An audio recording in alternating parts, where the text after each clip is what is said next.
Good evening, everyone. On behalf of CCG, I welcome each and everyone for the session of Managing Emotions in the Rainbow of Webinar series. And our special welcome to our one of our speaker, Ms. Harini ma'am. Welcome to the show, ma'am. Thanks, So, Prakash, and thank you, ma'am. hi, Thank you. Kitana. Hi, hi. So here I just want to have a few words about the speaker. And Ketana Swaminathan is a sports and exercise psychologist, and she is the founder of Think, Train, and Perform. And she is an author of the book. When I look back, it was already 21. And this is the seventh session under the Rainbow of Emotions, titled Managing Emotions. And it's over to you, Ketana. Yeah, sure. I'll just share the screen. Yeah.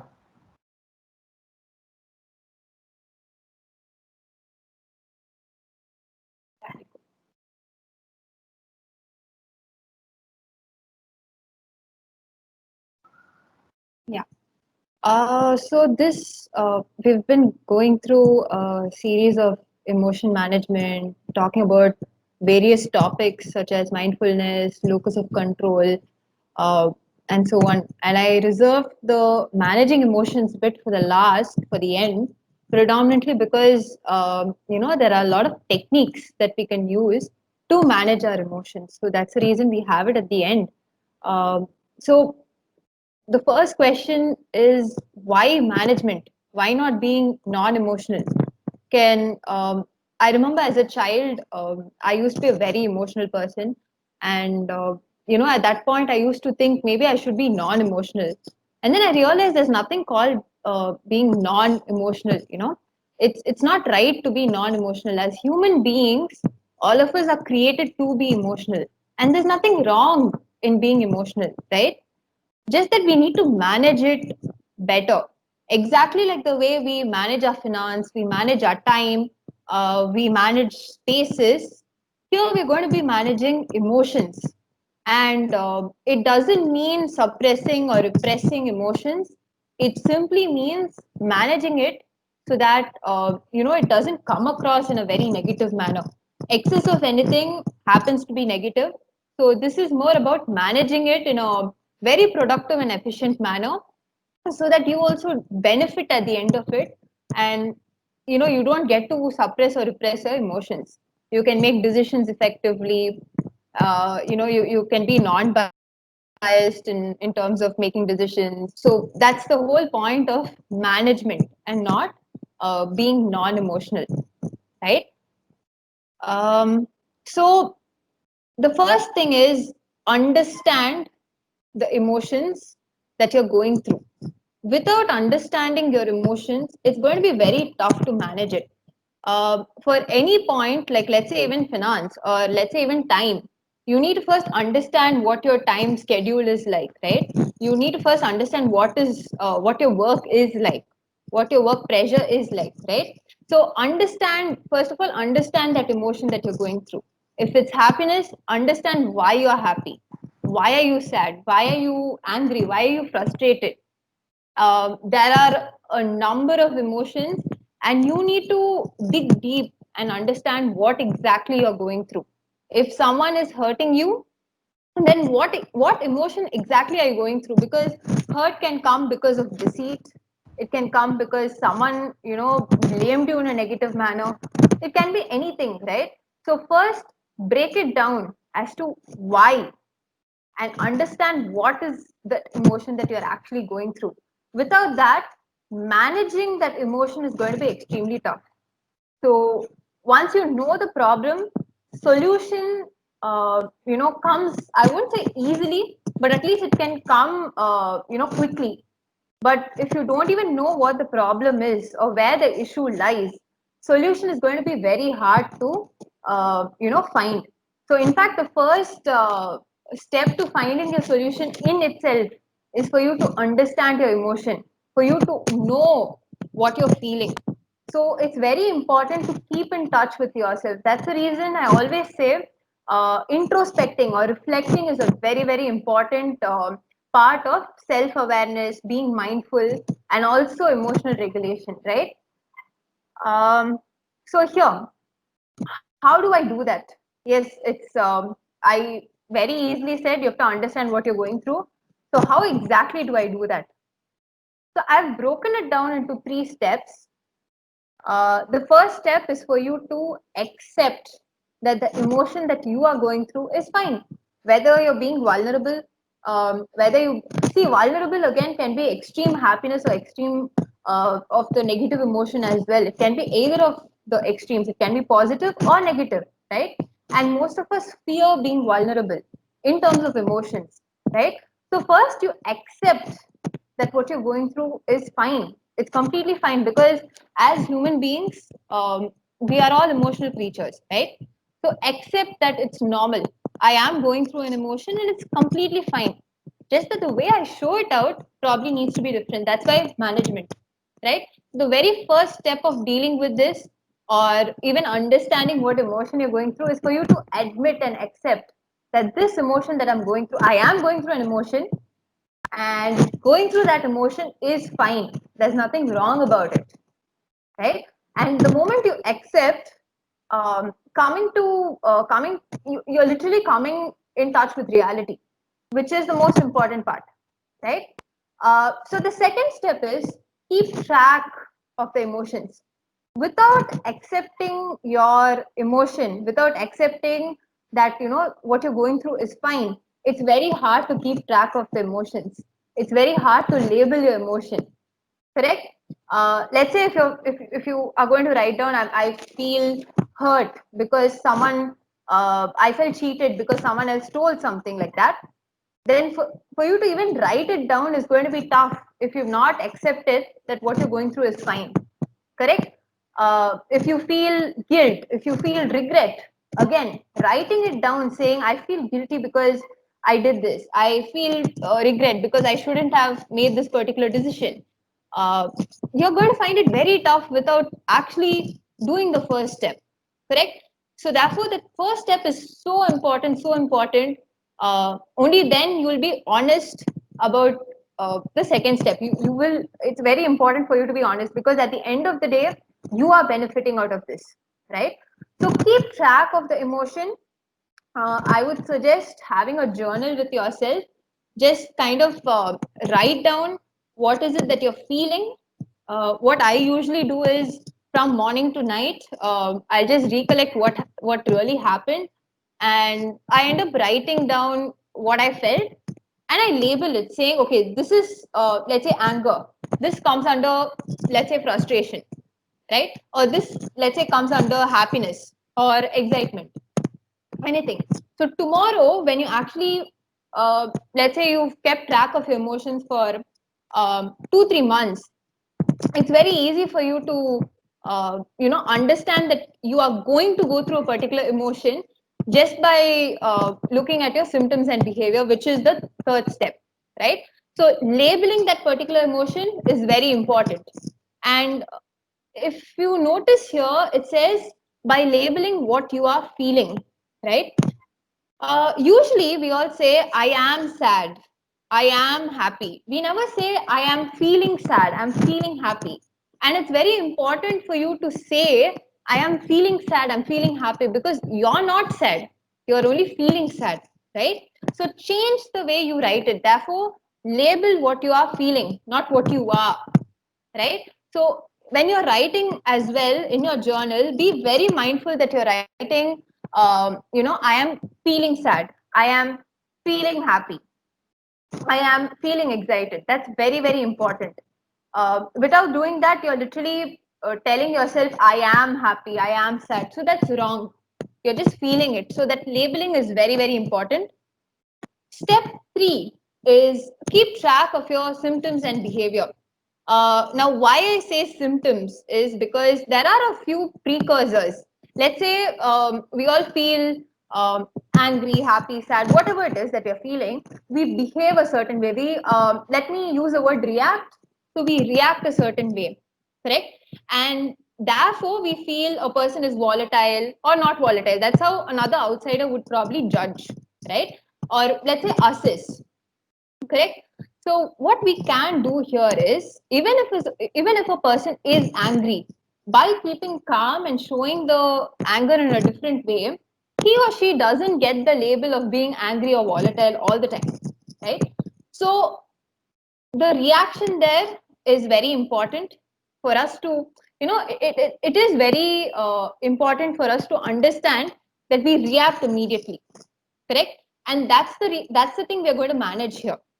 So over here, just before your reaction or your outburst actually starts, whether it's I'm talking about even happiness, right? Where any emotion, just before your reaction starts, there are a certain symptoms or certain behaviors that comes across. Now, this could be, let's say, physical symptoms, which are nothing but physical changes. Let's say you might be sweating profusely before you yell. Maybe your heart rate will be too high. Maybe you might be feeling butterflies in your stomach. A few people do cry when they are angry, right? So keep track of your symptoms. What exactly are the precursors to you or to your reaction? The moment you hear the trigger word, the moment you hear the trigger of your anger or frustration, how does your body respond immediately? Those are the physical symptoms. And then comes the mental symptoms, which are nothing but the thoughts. There should be any emotion, the moment you kind of are going to react, right? There would be a certain recurring thought pattern.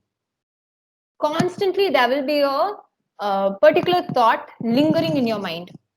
Let's say it could be, look at her, she's doing this. If you're angry with another person, constantly your thought will be, okay, she did this, she did that, he did this, he did that, right? If you're angry with a particular behavior.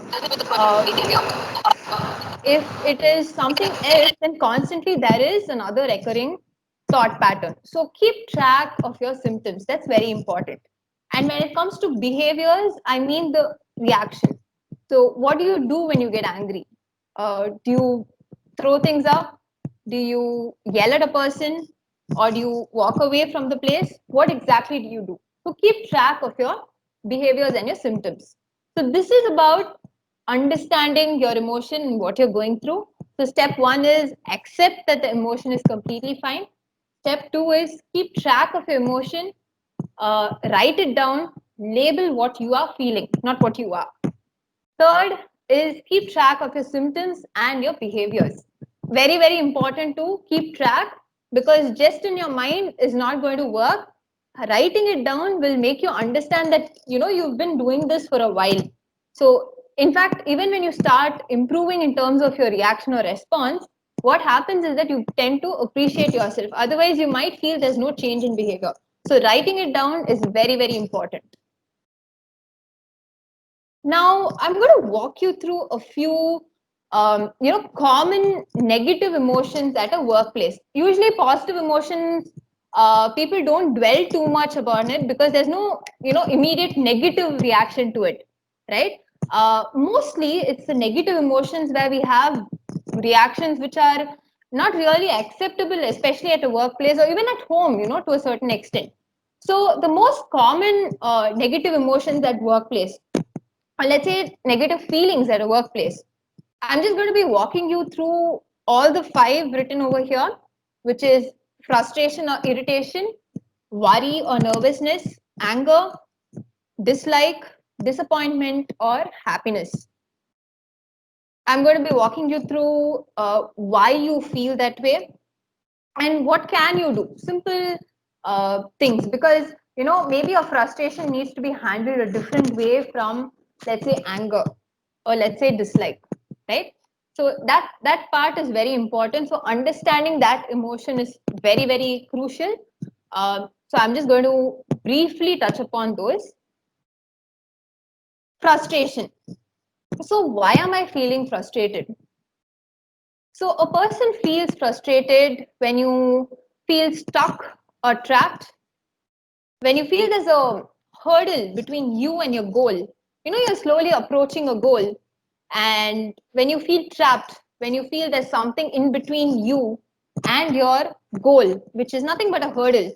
Now, this hurdle can be someone, can be something, can be yourself, right? You will be feeling frustrated or irritated. So it's basically things not going your way or things going your way, but a lot of it is slowing down. So that is frustration.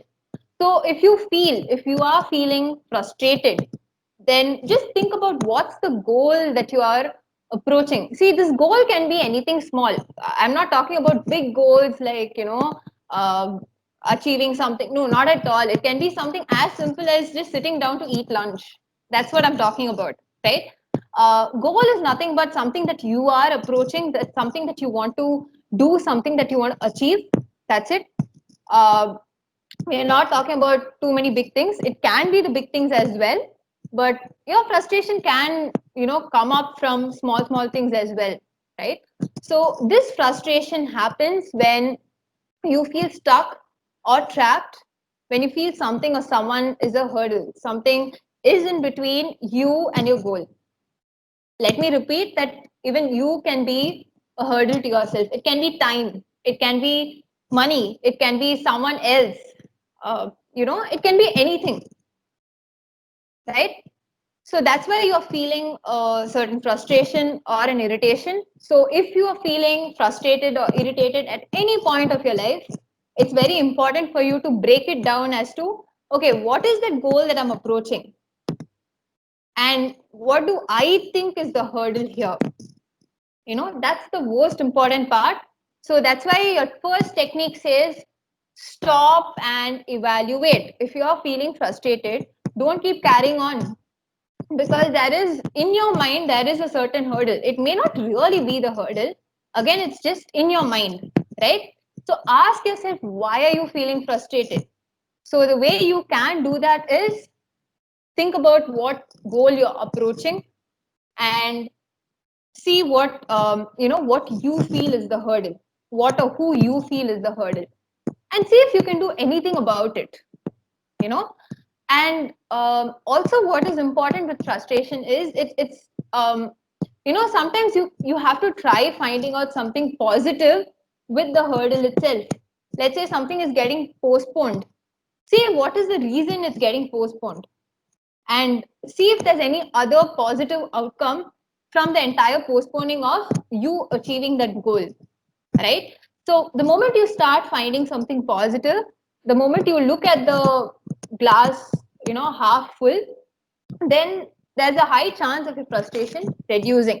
So the stop and evaluate technique is extremely effective, very, very effective, because you find a solution readily. You're not going to be reacting a certain way with anyone you perceive to be a hurdle. So it's very important for you to stop, evaluate, and see where exactly the hurdle lies and what you can do about it. I'm always going to be using control the controllables. So check what you can do in that situation. That's the most important. And looking at the positive side is also very important. I know that's tough. So your first technique is the most important, and then comes the second technique, wherein you look at something positive in the entire situation. Okay. Next comes worry or nervousness.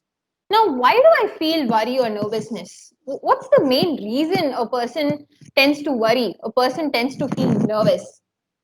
When a person feels that something isn't in your control, or when a person feels that um, something is not going to go as per your control or as per your wish, then you end up feeling worry or you end up feeling nervous.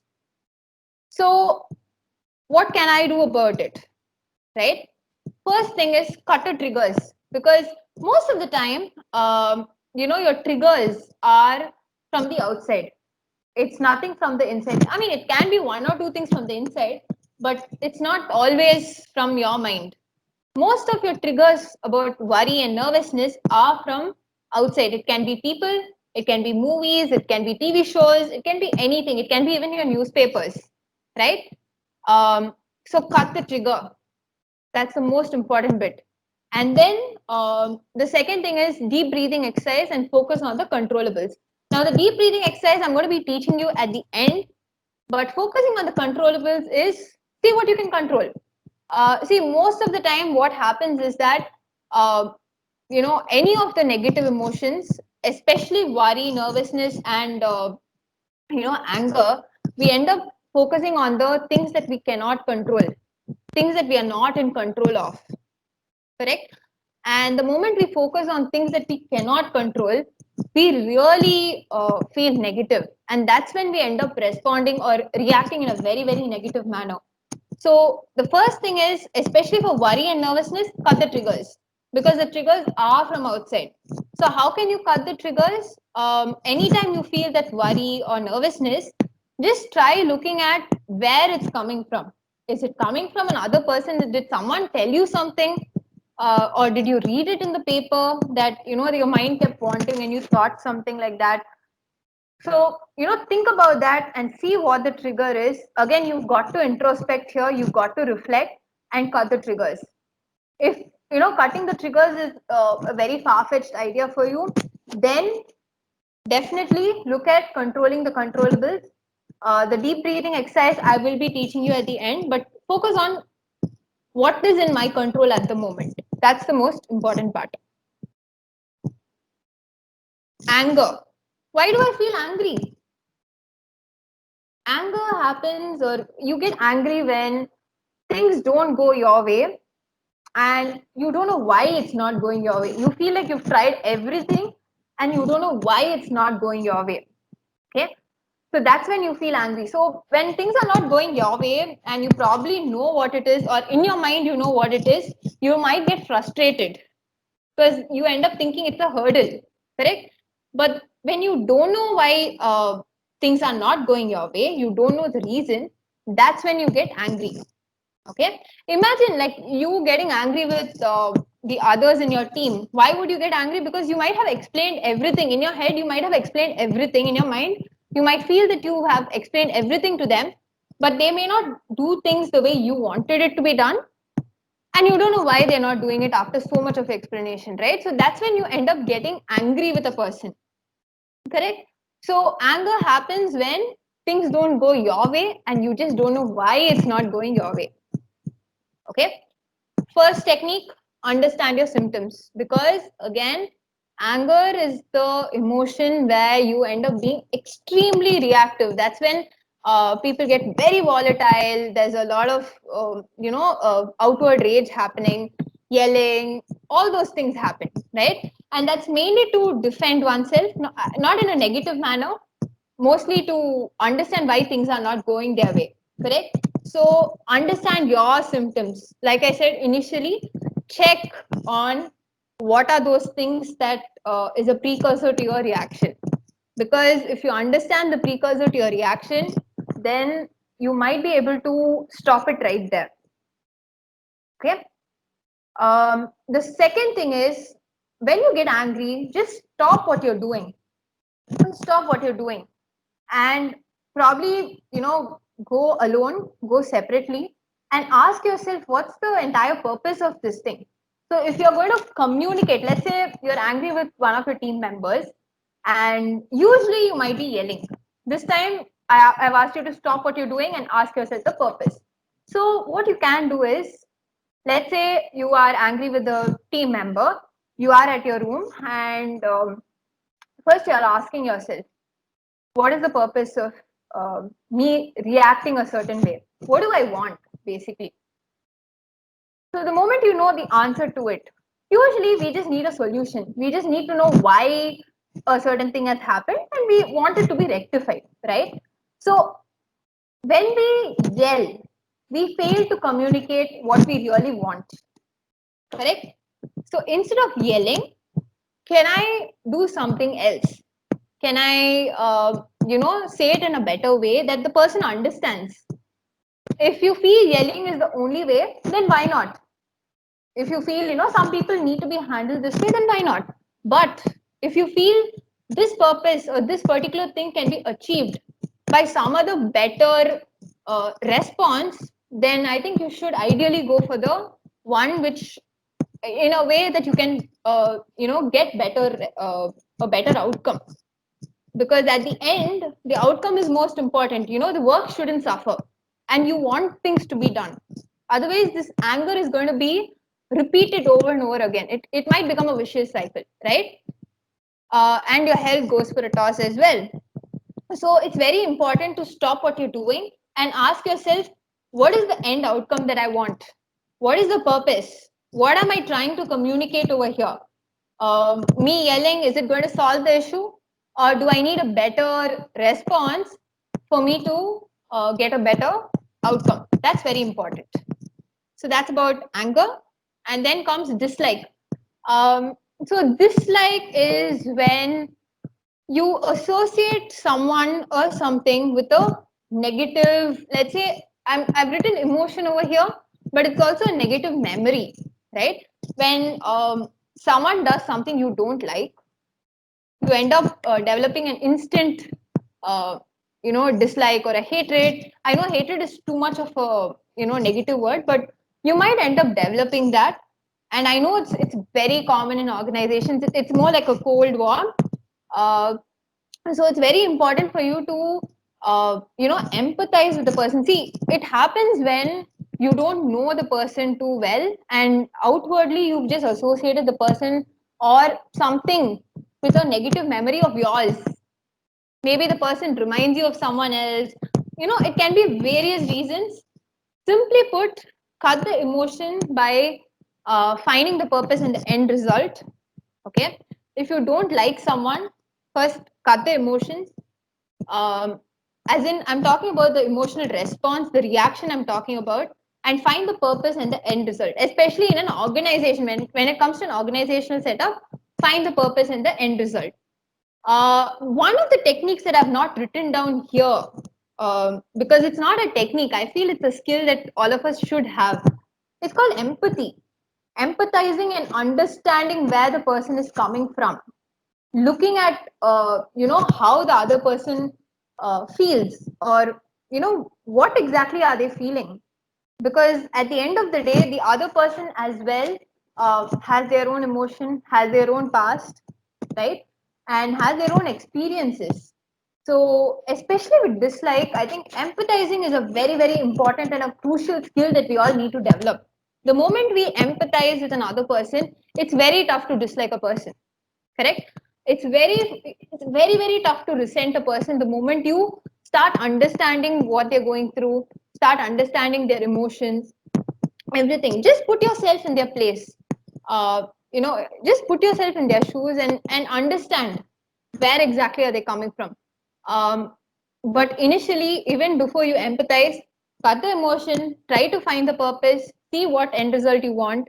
The second thing is be assertive yet respectful, and especially because you dislike the person, I know it is tough to begin with empathizing, and then slowly you can develop that empathy so that that dislike never happens, right? So the moment you know you're tending, you are beginning to dislike a person, it's very important for you to start empathizing or putting yourself in the other person's shoe, because you're a human being, you've gone through emotions, you've gone through experiences, you have your own places where you've gotten hurt. The other person also is a human being, they also have places where they've gotten hurt, right? So it's very important to understand that the dislike will probably disappear the moment you start empathizing. So that's very important. And then comes disappointment or unhappiness. Now, disappointment, or unhappiness, or let's say sadness, happens when you feel like you've lost something you had. Now, having something again could be just your perception, it could just be in your mind that you felt you had, but the moment you feel it's disappeared, it's lost, you might feel the disappointment or unhappiness. Okay, so the moment you feel that sadness or the disappointment, adjust your goal. It's only in your mind that you feel you had something, right? So adjust your goal immediately and see the positives. Okay, now that I've adjusted my goal, what exactly, what else are the positive effects over here? See, most often what happens is that when we go through something negative, when we go through some negative emotion, we all develop something called the tunnel vision, wherein we focus too much on the negatives, be it with a person or with a thing, right? we end up focusing on the negative too much, that tunnel vision happens. The moment I say see the positives, it just means widen your focus. Just see what else is happening. Just step back and see the bigger picture. So that's important. Any negative emotion, step back, see the negative emotion.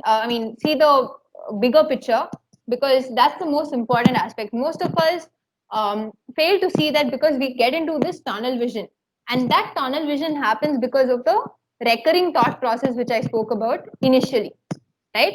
So that's about disappointment and unhappiness. What's very very important in terms of this emotion is that you got to adjust your goal. You cannot you know come back thinking about what you had in the past, right? That expectation is going to make you feel more disappointed. That expectation is going to make you feel more unhappy. So you have to adjust your goal. You'll have to accept your present. You'll have to look at, okay, this is where I am right now. From here, where? That's how you have to look at things. You can't look at, oh, I was doing that 2 years ago, I'm not able to do that right now. Then you might be disappointed over and over again, right? So adjust your goal, reframe your goals. That's very important. In fact, generally, it's very important to keep looking at your goals every 3-4 months, because while we are constantly fixated on a particular goal, try to break it down in parts and understand what things are. Otherwise, it is going to lead to disappointment and unhappiness. So adjust your goals, see the positives, which is widen your focus and remove your tunnel vision. So that's about the 5 very common, emotions, negative emotions that we go through in workplace. Now, other effective techniques in terms of emotion management. First thing is breathe. When they said, do deep breathing, it will make you feel calmer. It is true. But the thing is, the catch here is for you to inhale deeply and exhale for a longer time. Because it's only when you exhale that your brain waves change, right? So you inhale deeply. When you inhale deeply, you end up exhaling longer. And what makes you a lot calmer is for you to is when you exhale longer. So let's say you inhale for 2 counts, you're going to exhale for four counts or 5 counts. And you exhale it very slowly. And breathing can change your response to the entire thing. See, again, emotions are not wrong. It's only your reaction which might get things wrong, right? So what is very important is for you to change that, which means you need, in your mind, you need to be calm. You can still be angry, but you need to reduce the entire thing of, the physiological changes need to reduce, correct? And for that to happen, breathing can change, can really work wonders. So breathe deeply, inhale deeply, and exhale for a really long time. So let's say 2 counts inhale, 4 counts exhale, or 5 counts exhale. If you're able to inhale, for longer, then your exhale is going to be double the times your inhale. Okay. So that's a very effective technique. Anytime you feel nervous, any of the negative emotions, deep breathing is going to be, longer exhale is going to be the key. So breathe. That's your first very, very effective technique that you can use anywhere. You can use it anywhere. You don't need a book. You don't need a pen. You don't need anything else. You just have to inhale deeply and exhale for a longer time. That will give you immediate, at least you'll find a difference, right? The second thing is change your body language. Now, there's been actually, even if you go through your negative emotion, you might be able, or let's say you videotape your negative emotion, the way you behave during your particular negative emotion, or even a positive emotion. There is going to be a huge change in body language, and you won't believe it, but our posture impacts our emotions. our emotions also impact our posture. So the entire thing of body language and body awareness is very, very important in terms of emotion management. In fact, sometimes I'm sure this all of you would be aware of this particular thing. You just do this, even if you're not happy. You do this, you end up feeling those, that slight change in your mood. You end up doing this, you end up feeling sad somehow, right? So that change in body language, that change in your body, your facial expressions, your gestures can definitely change the way you emote, the way you feel, right? There is a body scan exercise that I thought, I think I spoke about that in the mindfulness session. um, Body scan exercise is nothing but just glancing through your entire body. Close your eyes from the top till your toe, from your head to your toe. You're just going to be scanning your body when you go through a negative emotion. When you do so, get back to a neutral body stance. Because what is important is that just reflect on your changes. Let's say when you're angry, your shoulders might be raised, your eyebrows might be raised, and maybe you're doing your body scan exercise and then you're relaxing it. You realize it's too tensed up. You relax your shoulders. You understand that your shoulders are too tensed up, right? Your entire body language changes when you go through a certain emotion, and change your body language, you will be able to change your emotion, or at least the way you react or respond. Correct? In fact, when you by body language, I also mean your tonality. So let's say you are really angry with a person, all of us raise our voice, right? You're excited, we raise our voice, right? So you don't want to yell at a person, try talking soft. Just change immediately. So the moment you're angry, change your tonality. Maybe that you might not react, but you might respond in a very effective manner, right? So first thing is breathe, which means inhale deeply, exhale for a long time. Second, change your body language. At least get back to a neutral stance. If you're not able to get to a positive stance, be aware of the negative changes in your body. uh, it need not be negative changes.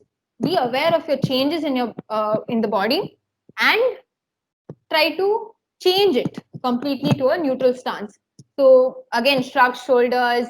Sometimes when you are fear, or we are scared, right? We end up clenching our fist too much because we feel like holding something, right? So try to relax it, try to release it. You might be able to change the way you feel, right? The third thing, though, it's a very, very important technique, because this is not what I spoke about initially. This is something different, especially so that you don't carry the memory for a really long time. A lot of us, what happens is that we apply mental filters. We end up thinking only about the negative things that happen. So, in fact, that triggers our anger, our frustration a little too much. It's basically thinking about it repetitively that makes us feel more negative, right? So this particular thing, exaggerate the positives when you're journaling, is a very, very effective technique. So I usually do it at night. So usually in the night before sleeping, just write down what are the things you know did during the day, and try exaggerating all the positives that happened during the day. I'm not saying don't write the negatives, but I want you to exaggerate the positives. So, right, let's say something positive happened. Let's say you got a promotion, or someone appreciated you. It can be as simple as someone appreciating you. Correct. So talk about it in, if you're going to be usually talking about it in one line, one sentence, talk about it in 4 sentences, right? Just talk about how you felt, exaggerate it as much as possible. Okay. And when it comes to negative, write it down, but write it down in just one sentence. Don't write more than that. So let's say someone criticized you or gave you a feedback, you got upset about it. Just write, someone gave me an feedback, and I became upset about it. That's enough. That's about it. But when it comes to positive, you got to exaggerate it. You're going to write 4-5 sentences about it. I'm talking about each positive that happened during the day. And it can be something as small as, just enjoying your food. It can be something as small as someone appreciating you, or you appreciating someone and you feeling good about it, right? So journal. When you're journaling, exaggerate the positive. I'm not saying forget the negatives. Write down the negatives in just one sentence, because if you end up forgetting the negatives, it's equal to repressing or suppressing, right? So just write down the negative, but the positive should always be greater than the negative, especially in terms of how you feel, and especially when you go to sleep, because you're going to be thinking about it a lot more. And when you think about it, you're going to emote very similarly very often, correct? And just by changing this one thing, you might be able to change the way you think of other situations. So let's say a particular situation, you're going to be angry repetitively, okay? Repeatedly, you're getting angry for a particular situation, that might stop. Your negative response might stop with this. So this is a very important thing. I know it is very small. I know it's something that you can do easily, but don't underestimate the power of exaggerating the positives and writing down how you felt. Just by writing 4 lines, what am I going to do? No, it's okay. Just write it down. You will find the difference. The fourth one, pause, reflect, and respond. So you're going to be, I think I gave this example earlier. There's someone in your team, you're getting angry with them. Pause. Pause. First, pause. Reflect. Is this how I really want to? Is this the outcome that I really want? Is this how I should really behave? And then respond. Don't respond immediately. Because the moment you respond immediately, that's a reaction. So respond slowly. If you got to yell, then yell. That doesn't really matter. But you should be aware of it. You should be in control of that yelling. It shouldn't be something that you never meant to do, right? Pause, reflect, and respond. You should be mindful of your reaction. Most of us are not mindful of our anger. So we just need to, not just anger, any other negative emotion, the reaction that we show, we're not aware of it. If it is in your control, you're mindful of it, then it's fine. Okay? So pause, reflect, and then respond. The last one, feel the emotion. Most of us run away from the emotion. We don't even, we don't even acknowledge we are actually emoting a certain way. It can be grief, it can be disappointment, it can be, even happiness, sadness, whatever it is. Feel it. Go to the depth of, why you're feeling it. At the end of the day, all of us are based out of emotions, right? Predominantly emotions, right? So feel it. There's nothing wrong in feeling it. Only then your reaction will be less and your response will be more. Don't escape from feeling it. Okay? So feel the emotion. Don't escape from it. Just feel it. There's nothing wrong. You want to cry, cry it out. There's nothing wrong about it.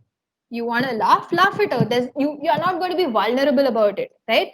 There's nothing wrong in being vulnerable, if at all, right?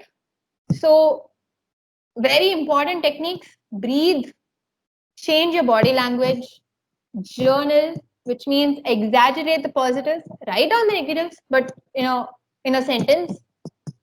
Pause, reflect, and respond, and feel the emotion. Most important thing. Okay, that's the basic thing. Feel the emotion. Accept it. Accept, yeah, I'm going through this. There's nothing wrong about it. All of us go through it. It's just that I need to change the way I respond to this. Okay, that's about it. So, any questions? Please feel free to ask. Hi, Kirtana. This is Kala here. Hi. Hi. Yeah, I heard you saying that anger occurs when things don't go your way, and you don't know why. Yeah. But you know what? When we get anger, when people don't keep up their words, Yeah. right? Yeah. So in a situation like when people take different route to complete something, Yeah. and I know that it will not yield a result, and obviously they ended up achieving nothing. Correct. So I get angry. Mm-hmm. Right? So So, by 1 second, let me just clarify. By saying you don't know why, it means you don't know why the other person took that route. That's what I meant. You don't know the reason why the other person took that route. You know mm, what is causing that anger. You mm, know things are not going your way. You know that very well, but you don't know why mm. they're behaving that way. That's what I meant. Okay, okay, Yeah, yeah, okay. yeah. Please So continue. they don't. Hmm. So they don't. I don't know why they are actually Exactly. behaving that way. Exactly that, Okay, exactly. but you But know what? the moment you Mm. know, you might feel irritated with them. You might feel disappointment, but you may not feel anger. I see this anger, happens Mm-hmm. when when the things didn't go in my way. Yeah, Correct. It yeah, is like it's not as expected, correct. because I had given them a clear instruction on how things can be in a very good way, Yeah, probably without flaws. yeah, But they didn't take that route to complete something, but instead they had taken different route. And correct. I know that they are taking a different route, and Mm-hmm. with a short of time, and I could not be in a position to communicate, or give a proper instruction to or influence them to take my suggestion. So Right. in that case, yes, it's due to the other factors, like the time, or Mm. some other communication modem. So Yeah, they had taken another way to complete it, and obviously I get anger because they didn't follow my instruction. Okay. exactly. But you don't know why they didn't follow your instruction. That's what I'm talking about. I Mm. hope you got the point. So you know they haven't followed your instruction. That's why you're angry. But you don't know why they didn't follow your instruction. See, if you knew why exactly they didn't follow a particular thing that you told, then you might be feeling a certain other emotion, other negative emotion. But since you didn't know why they haven't followed your instruction, you get angry.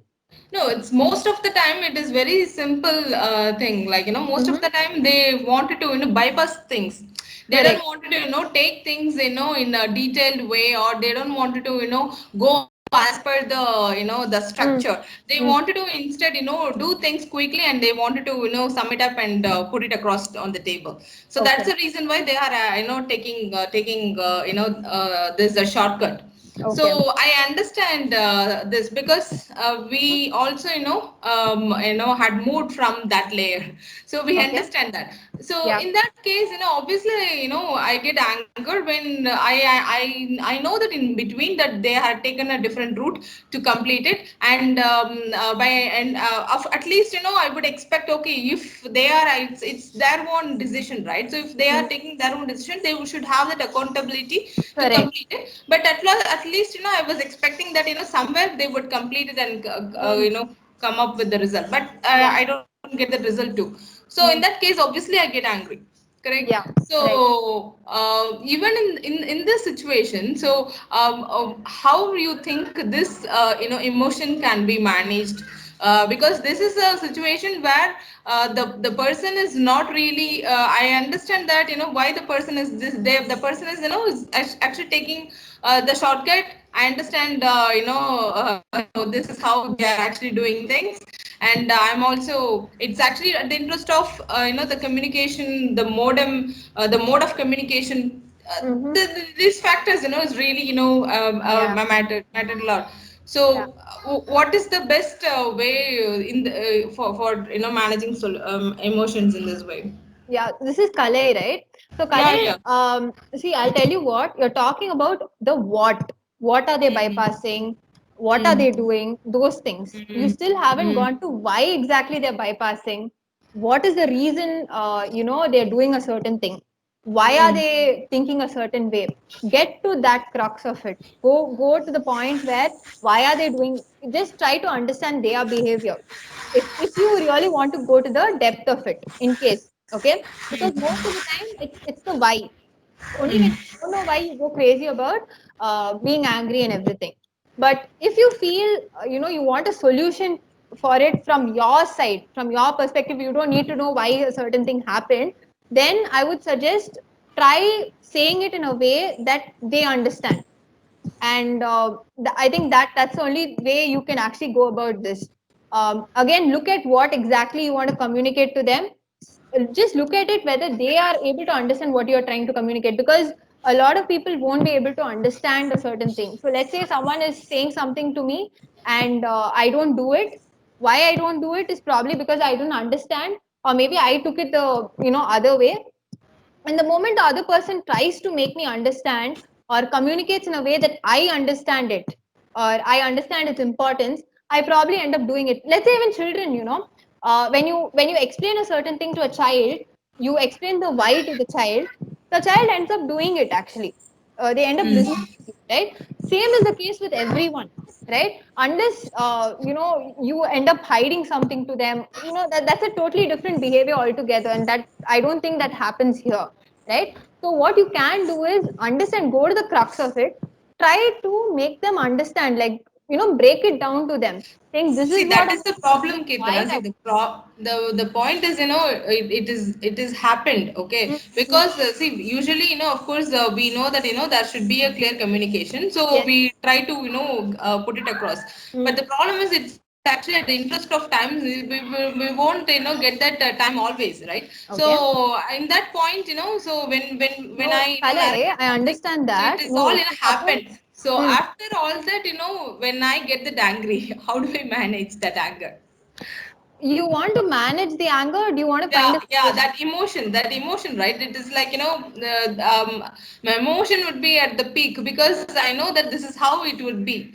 Okay, Okay. because I had taken a different route in between. I had Yeah. seen it Yeah. in between, so it is a completely. I would be in a completely different mindset now, right? Correct. Kalai, So, I have the answer for so you. how do I manage that anger? Yeah, Kirtana, if finished, I can share my answer. No, you can tell what, no problem. They Kalai, whenever Yeah, this is a Prakash. Kalai is actually raising the very valid point which we all encounter in our day-to-day activities. I get Because it. as Yes. as a person who has the authority or delegation or taking up the decision, Mm-hmm. we are tend to give some instructions to our juniors. Mm. See, they may have the different kind of a perception. One is a communication misunderstanding, the other Yeah. is in a different manner, and Mm. they would have some intentionally doing some sort of things where they need to bypass the Correct. particular Yeah. person, or somehow they want to show us that they are very smart enough. Okay, Mm. there are the three common points. Maybe some other points would be adding up to that. Yeah. See, if I am the person, probably I will be identifying the person according to them, and I Mm. will definitely will be have some disappointment. Correct. And next time, the communication should be either in a written or it should be in a comment so that everyone will be keeping the understanding fine. Yeah. Another one thing is it may be giving up a little disappointment. We should able to ignore the disappointment and moving to the next level. How to really make that particular person to come Mm. along our way to make our actions in the possible method. Yeah. Okay. So one is Hey, ignoring. sorry. So, would Go you ahead. suggest to ignoring that emotion instead of No, no, going no, through and no, no, accepting that not anger emotion? ignore. Don't ignore it. What you can do is understand all your, the symptoms. I think I figured what you're trying to ask. I think you wanted to ask how to manage your anger as such, Anger, not yeah, to react. Correct? That's what you asked, yeah. right? Okay. Sorry. I just understood the question. So what you can do is you can pause for a while. First change your body language, because there are certain triggers that might make you feel a different way. There are a lot of physiological changes that you will be going through, so just stop what you're doing, pause there, change your body language first, do the body scan exercise. I think you were there that day, right? So do the Yeah. body scan exercise. The moment you do body scan exercise, what you can do is first get to onto the purpose. What outcome do you want? Okay, you get to what outcome you want. You want the work to be done, uh, then you do something else. Then you want them to understand that what they did was wrong, then you have another solution. So by doing the body scan exercise, by pausing, what you're doing is, the moment your trigger happens, your mind won't work. Your mind will be thinking only about the recurring thoughts, the negative thoughts that keep coming. They did this, they did that, whatever it is. That's completely normal. There's nothing wrong about it. Okay.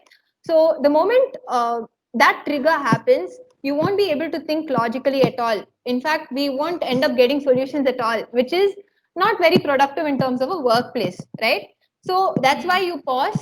That's why you do the body scan exercise. You take a few deep breaths and exhale longer. Then what happens? Your brain waves come down. You're able to think clearly. The moment you start thinking clearly, your solutions will fall in place and your anger will definitely reduce. It will, in fact, it will be a very effective, it's like managing water through a dam, it'll be like that. Hmm. I hope that answered your question.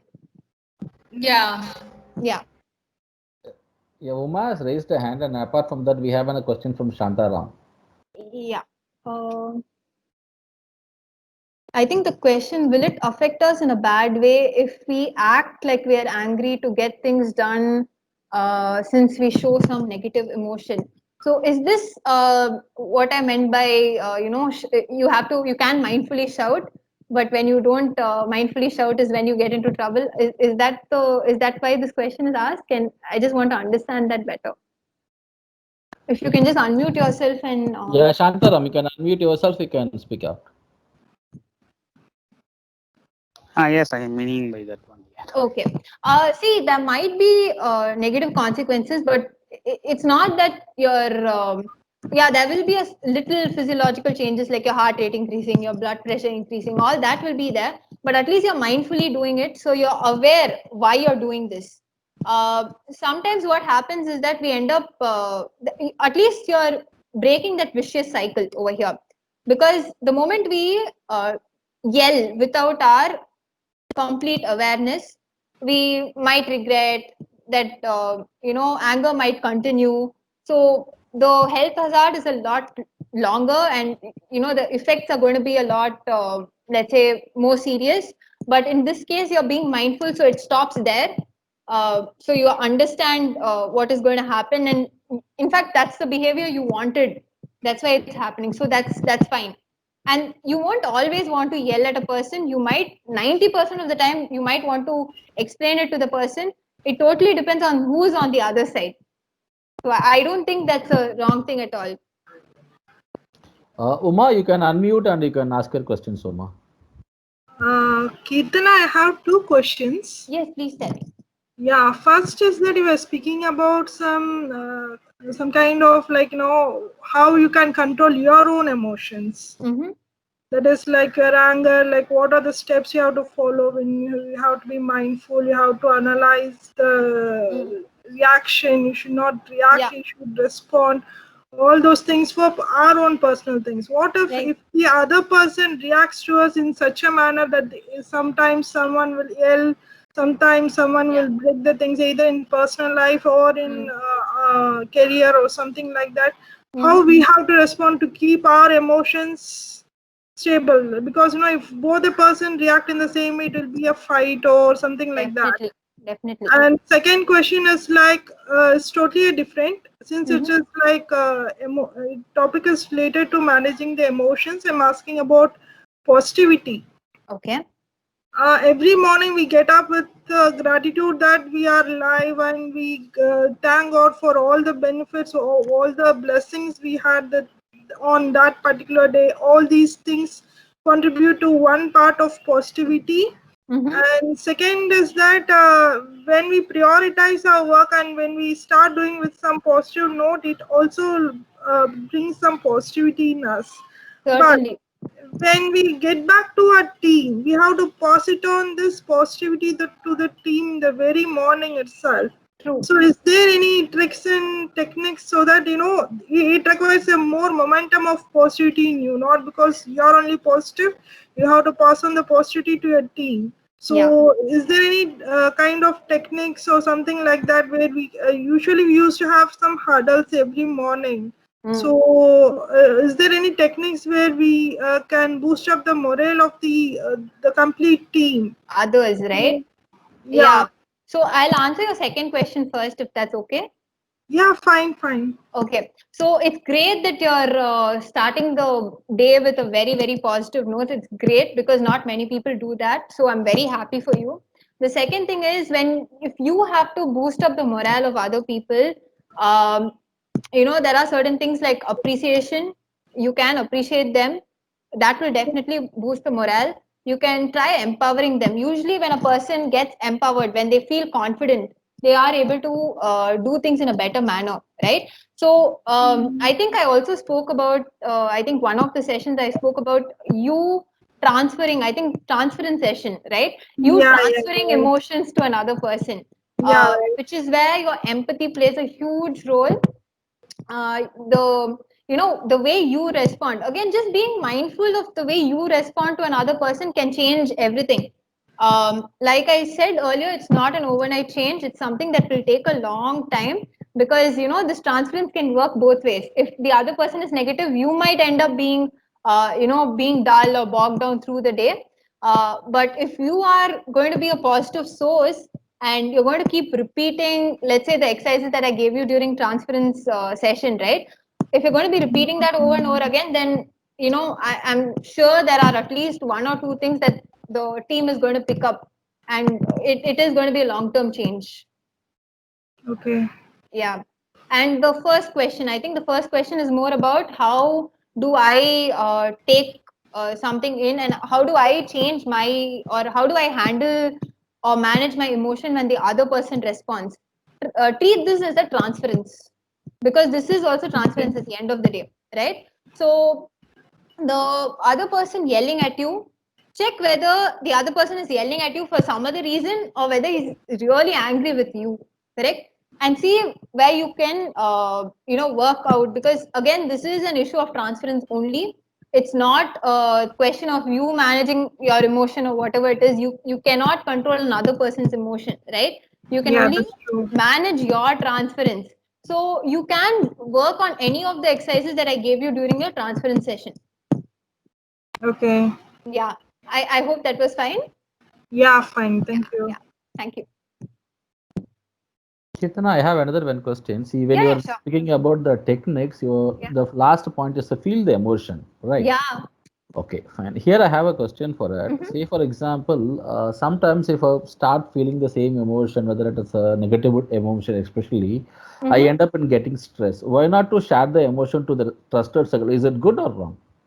It is good. It is good, but what happens is that, again, there's a question of transference here. You might end up putting the other person in a, let's say, negative zone. If the other person is strong enough to handle it and not feel the transference, it's fine. But at the end of the day, you might end up sharing it with the other person. The other person might go through that transference. That's the only reason I didn't share that. I mean, I didn't suggest that particular point. You can do that. What I would suggest, is taking a piece of paper, writing it all down, because you don't want to bottle up that emotion, and literally it's more like you're sharing it with another person. So write it all down, and then if it is too negative, then just tear it and throw it out. That will work a lot better, in fact, and you will stop the transference also. Thank you, thank you. Yeah. Uh, Thank you. Ma'am, Harini ma'am, from your side, if you have any question, please. No, I don't have any questions, but I thoroughly enjoyed this aspect of. This is the first session I'm attending of Kirtana's. Although I've spoken to her early, but I really liked Kalai's question, especially on anger management, because that's something which I was also trying to drive in to a lot of my mentees as well. Because the first thing is, even before you start learning to manage your anger, as Kirtana was saying, if you start learning to practice empathy, putting yourself in others' shoes, I think that taking that one step back, and even before you start getting angry, that itself will make big strides in how you deal with your temper, right? Isn't that right, Kirtana? Yeah, definitely, 100%. That's very true. Absolutely. So yeah, so and I mean, again, it brings me back to my favorite one-liner where I know I said that it's always good to put yourself in others' shoes and Yes. show empathy, but when you convert it to actions, put yourself back in your own skin, and be authentic. So somewhere whatever Kirtana was saying today was completely resonating with that. So I mean, I thoroughly enjoyed listening to someone for a change, and I deliberately kept quiet, but Prakash made me speak up. Ma'am, your points are always valuable, ma'am. Thanks. That Uh, was my pleasure. Wonderful. Thank you so much, ma'am. Thank you very much. Thank you very much. Kirtana, we have another one question from one of Sure. the guests. You Let can me just unmute yourself and you can ask your question, please.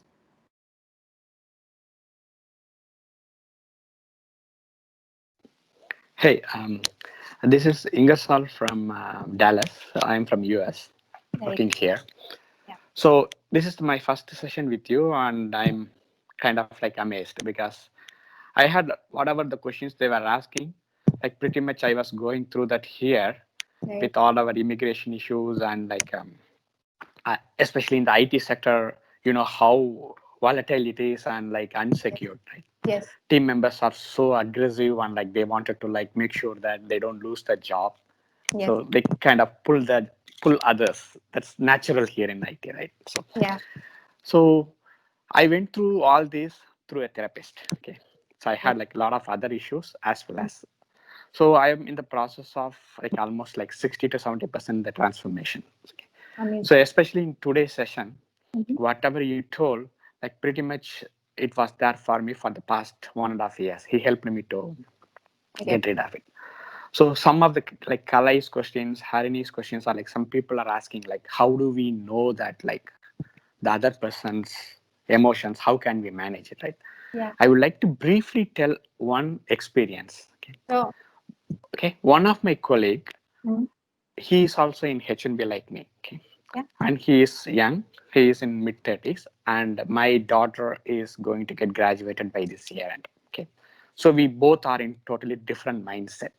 Totally like, so what happens is here in IT, if they fire us, we need to find a job in next 1 month. Otherwise, we need to deport. Correct. So that stress will be there always with our mind. Mm. So with that stress in his mind, what happened is he was always in uh, what do you say like insecure. Right. So what he does is like he always blocks my work Mhm. because he wanted to have the prominence so that he gets visibility and his job is safe. Correct. Basically, the underlying emotion is fear, Definitely. right? So that is the key why he behaves and why he becomes aggressive, why he pulls the job from me. Yeah. I know that it affects me and it affected my family as well, my kids' future as well. Yeah. If you literally see, my position is more insecure than his position because he is having just born, like 1 or 2 year old Yeah. kids. But my case is like my daughter's future is in a question. Correct. So what I did was like I slowly like had tried to establish the connection channel with him, Mm. and it took a lot of time because he don't have the listening ability, right? He is Definitely. in his fear. He is not at all in a state to listen to me. Definitely. Slowly establish the channel and put him like ask him the questions like, do you think like your situation is more insecure or my situation is more insecure? Because here the firing would be not like 2 months notice and all, like Yeah. they just come We and open. take the bag and leave us out. Yeah. So once I started explaining my pain points and I said like I can understand your pain point as well. Yeah. Now you evaluate which one is more volatile or more insecure. Who is Yeah. more insecure? Yes. Once he started realizing it, he wanted to help me, but he cannot manage his emotions. Yes. But once I said my pain point, Mm. he started toning down. So that Yeah. brought some easiness and connections. Especially this happened because like these Americans, like especially Americans here, they manage their emotions very well. They don't yell at each Right. other. They don't raise their voice. Even though they are displeasure, they put it in a Very sense that nice. Yes. very nice and polite way. That's what like Definitely. my kids does to me. Like, why are you raising your voice, Dad? No. Mm. Why are you yelling at me? Like normal. This conversation itself will become normal, like yelling for them. I get it. So if you start understanding them and talk with them. Mm. In IT field, I am from engineering background, automobile engineer. I dealt with 60, 70 different personalities per day in workshops.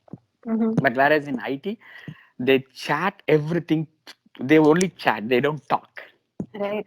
If you start talking with the people, connect with them 5 minutes weekly once with Yeah. each of your team members and understand them so that they will listen to you. They will understand your pain point. Definitely. Kalai's question was like, yeah, that is a valid question. Like my experience, I am trying to achieve something for the past 4 years. Mm. I couldn't do it because they are not ready to accept it. Mhm. I allowed them to fail. Still, they are not ready. Yeah. I threatened them. Still, they are not ready. They are not implementing the process. Mm. But now I'm taking a different approach. Right. Connect with them and like make them understand. First Correct. of all, I'm making sure that I'm not a threat for that job. Mm. So I'm establishing that. I am trying to help them. That's another thing. Yeah. So slowly, like if you get connected with the people, talk with Definitely. them, that will help a lot. Definitely. 100%. Very, very true. Very true. Yeah, that's what I wanted to pass on to this team. This is my first Definitely. meeting. It's Definitely. amazing, actually. Thank you. Thank Thank you you, so Mr. much. Ringa sir. Thanks a lot for sharing this. I think it's a very, very valid thing. Just empathizing, understanding, talking will make a huge difference, as you said. And connecting with the person to understand what is the pain point of us and as well as insecurity again. Very true. Very true. Anybody have any other questions? I don't think so. Yeah. Thank you so much, Kirtana, for all your complimentary sessions as the Rainbow Up series for the entire 7 weeks. And thank you so much on behalf of CCG. We wish to again take up a session probably little later Sure. once we will find some other topics which will be have a detailed workshop as well as. Definitely. Definitely. Thank you so much. I really enjoyed taking the sessions. Thanks a lot. Thank you so much, Kirtana. Thank you. Ma'am, Kirtana, over to you, ma'am. this is. I'm sorry to interrupt you. It's actually, yes, on behalf of CCG, it's really a wonderful session, Kirtana. Those 7 topics on 7 weekends was really great. And also, we really appreciate you for the time and the effort to, clarify all our doubts. And also, I had watched all your, videos, and also whenever, I was unable to make it on the personal interaction. So I just really take this opportunity. I'm sorry, Prakash, for Hey, interfering. not a problem. I really wanted to appreciate, Kirtana for all this. Kirtana, it's really wonderful, and thank you so much. Please, be in touch with us with the So CCG. definitely. Okay. I get So excited as when I all said, of you ask questions. So thanks a lot for asking questions. One of our group member, her name is Meera. Her mom is a friend of your mom. She was connecting with me. Right. Okay. I said that yes, I will share Kirtana's number as well. So Right. probably Right. we are getting connected very closely. Sure. Yeah. Sure. and I would just hear, like, just one or two words or statement about your experience in this 7 weekends. If you can share, it will be really great. For me, it's been very magical, these 7 sessions. I only chose the topics for the sessions, but I feel like I learned a lot more, especially by answering your questions. I feel like I was able to learn a lot more. And I know it's very surprising because I'm taking the session, and I ended up learning a lot more during these 7 weeks. So it's been amazing for me, and I really, really enjoyed these 7 days. In fact, I am going to miss taking these sessions on We are Saturdays. also missing We are you. also missing you. So we should do Thank you. something soon then. Definitely we'll Definitely take we up other will. sessions. Yeah, definitely we will take it up. Definitely. Yeah. Thank you. Sure. Thank you Thank so you much. very much. Yeah. Ma'am, anything that you want to say, ma'am? Who, me, Prakash? Yeah, yes, ma'am. Yes, ma'am. I'm just saying that I didn't realize that I have been missing all the sessions. And today somehow my calendar happened to be free, and I said I should make it up. And I just now realized that if I had missed this one, then I would have really not heard Kirtana even once. Although I've spoken with her in the past before we set on this journey. So I think that was my blessing today, to be able to listen to your session. Although I watched your videos after sessions are over, I've been watching your videos, and I think it was a fantastic job, and I can see that everyone has really seen tremendous value in that. So, like always, I say this is the beginning of a journey. So, Prakash has really been amazing in getting all the right people connected. Me being one of them. So, I see this very positive looking, a very forward looking kind of a family that's growing, which is looking at creating a better future for people. So, we are all in it together. So, Yes. we're going to have lots of things coming up, and Yeah, and it's all looking very positive and nice, and a lot of value adds as I see it. So I'm welcoming everyone to be part of this family, which is going to shape up the future. Certainly, definitely. Thank you so much, ma'am. Thank you so much. Thank you so much, Kirtana. Thank Thank you. you so Thank you much very for all much. the participants. Thank you. Bye. Bye. Thank you. Bye. Thank you. Yep. Thank you all. Bye.